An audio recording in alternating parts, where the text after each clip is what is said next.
Okay, we have Klaas Voget here.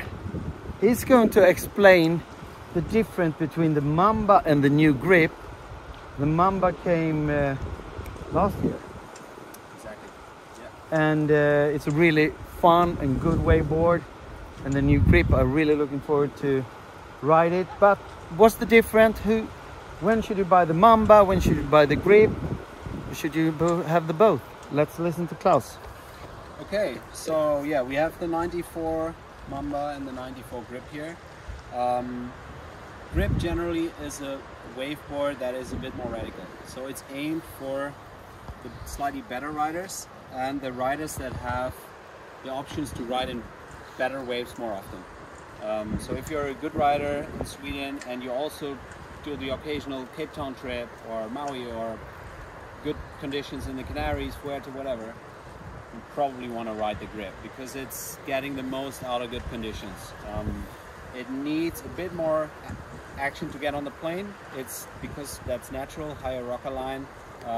It's just not going to plane as passively. But once it's going, it's getting actually really fast, and it's really driving through the front foot. You see it's a rounder outline. It is more pulled in the nose, more pulled in the tail, and has a higher rocker.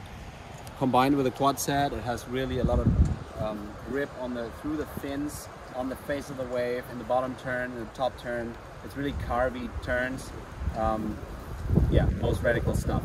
World Cup riders mainly riding the grip when they are on good trips. And if you're on onshore condition, it's a 5-box figuration. Exactly. So onshore, Sweden, and light wind, maybe you can have a bigger single fin to get going, upwind ability. So exactly. So you can dial it a little bit more towards more power through the fin setup. That's the option. But we deliver it as a quad because that's really good as a quad. Yeah. Okay, and then we have the Mamba. Then we have the Mamba. First thing you see is it is a more parallel shape. You see the midsection of the grip, it's more round. The outline is more round. The Mamba, the midsection of the Mamba is actually pretty parallel. That comes from our development from the stubby still, which was a really early planing, going upwind, downwind, through the brake like nothing else. Very easy to plane. And we took some of those ingredients and created the Mamba with a more pulled in tail, slightly more pulled in nose as well.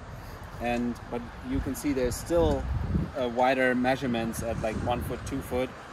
And obviously it's not as high in rocker line. You see that straight away. This board is flatter than the grip. If you look at the bottom, there's also a lot from the stubby in there. It's not as high of a rocker line like the grip, so it's more flat. The tail section is flatter.